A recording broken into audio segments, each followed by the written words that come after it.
રૂમલી ઓ તું ઘેર નથી ને હા પણ મને તો ઘરમાં ફાવતું જ નતું. એમ ના ફાવ્યું તમારો અલે યાર તારા વગર મારો સૂનો સંસાર હું ફાવ. શેમ પણ એક વાત કહું ને કયો તો આપણે જે ઘરમાં તું નથી ને પણ આખા રસોડામાં તું જોઈ લે કોઈ પણ સામાન અસ્ત વ્યસ્ત થયો નથી. બધું જે રીતે તું મૂકીને જીતી એ જ રીતે બધું રાખ્યું છે. ઘર તો બધું એમની મસ્ત છે. હા જેવું મૂકીને જીતી એવું જ છે. પણ પેલો ખોડનો ડબ્બો મળતો નથી. ખોડનો ડબ્બો પણ મને શું ખબર હોય? તને ખબર તો છે કે હું ચા બનાવતો નહીં ઘેર અને પેલા મંગાની લારી જઈને ચા પી લઉં છું હું. પછી મને ખોડના ડબ્બાની શું ખબર હોય? મેં શાલુ ભાભીનો ફોન આવ્યો તો શેમાં આવ્યો હે? હું કહેતો તે ખોડનો ડબ્બો તો હશે. ખોડનો ડબ્બો ઈસ હા યાદ આવ્યું આવ્યું યાદ આવ્યું યાદ આવ્યું કે એમાં એવું હતું ને કે શાલુ ભાભી ઘરવાળા ખરા ને એને એક દાડા કોફી પીવી હતી. હા તે પછી શાલુ ભાભી નો ફોન આવ્યો મને કે ચિંતનભાઈ તમે એકલા છો તે મને જરા ખોડ આલો ને કી હતી તે મેં ખોડ આલી હતી. ખોડ આલે પણ ખોડ વાટકીમાં આલે 5 કિલોનો ડબ્બો ના આલે. અલ્યા એક તો તું ગ્રંથ વાંચ્યા છે બધા ધર્મ ગ્રંથો વાંચ્યા છે રામાયણ મહાભારત બધી સિરિયલો જોઈશ. અરે તો એમાંથી કોક હિક એમાંથી હું હિખી પડોશી એ જ આપણો હરખો ધર્મ છે પેલો. એટલે પડોશી સન આપણે અડધી રાતે પેલું કોણ કોમવા હે પડોશી જ કોમવા હે. હું કેવું તાર પછી તો પછી ન જોઈ તો વસ્તુ તો હું આલુ કે ના આલુ એટલે પણ વાટકીમાં આલે આખો 5 કિલોનો ડબ્બો ઓછો આલે.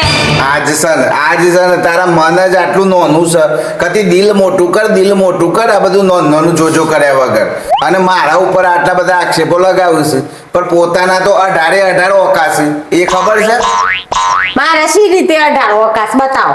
અલ્યા પેલી કેરીઓની હું 6 પેટી લાવ્યો તો રત્નાગીરીની ગિરનારથી હા એમાંથી 2 જ વહી અને 4 તો બારોબાર તારા પેલા ભાઈને પધરાઈ દીધી. હું પણ બીજું પેલી કિલો બદામો મેં મંગાવી હતી જમ્મુ કાશ્મીરથી એ કિલો બદામમાંથી 100 ગ્રામ બદામ ફ્રીજમાં છે બાકીની 900 ગ્રામ બદામો તો તી તારબુન નાલ દીધી. એનું હું હજી ખબર પેદારામાં હું ફ્રૂટીના 7 જગ લાવ્યો તો ફ્રૂટીના 7 ડબ્બા 3 ડબ્બા ઘેર છે 4 ડબ્બામાંથી 2 ડબ્બા પપ્પાના ઘેર 2 ડબ્બા ભાઈના ઘેર અને 2 ડબ્બા બુનના ઘેર. આજ તમારો ધર્મ છે. હોભરા તો ખરા વાત. હા બોલો. અમાર મમ્મી ને માર ભાઈ ને માર બુનનો આલી એ દેખાય છે તે દારો 2 ચોકલેટના ડબ્બા લાયા હતા તે એક ડબ્બો છે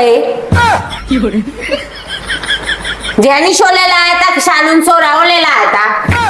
અલ્યા એવું નતું એ ચોકલેટ તે દારા લઈને જતો હું રસ્તામાં લઈને આવ્યો ને એ દારો શું થયું પેલો શાલુન સોરોરી હોણ્યો ને 2 પગનું બગમ એ તો સજ કૂતરા જેવું એવું ના કહેવાય કોઈને.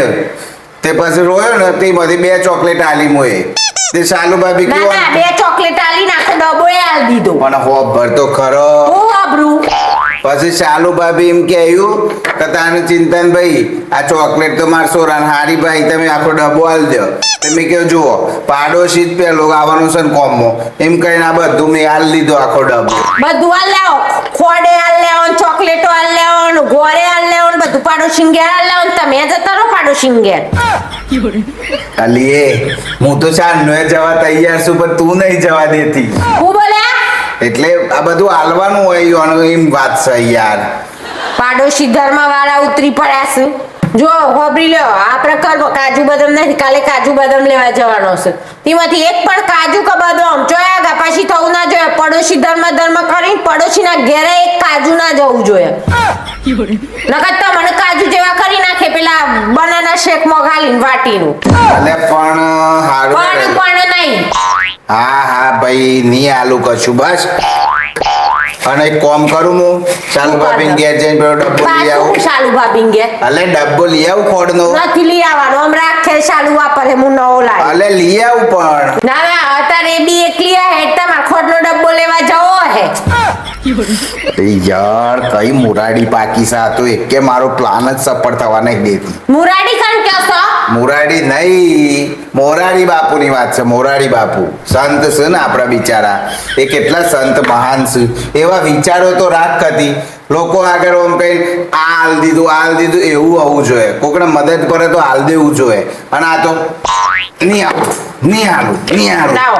ના આ બધા મારી છે લાવ મારી સો અલે મારું છે મારી સો મારું છે મારી સો મેલો સો ના હસો અહીંથી દોડા ઓહો તો મિત્રો તમારો ઘરવાળો આ બધું બાજુમાં હાલ લેવા છે મારો ઘરવાળો તો બધું શાલુન ઘેર હાલ લેવા છે જો તમારો ઘરવાળો હાલ લેવતો હોય ને બાજુ ઘેર તો જલ્દીથી જલ્દી કોમેન્ટ કરો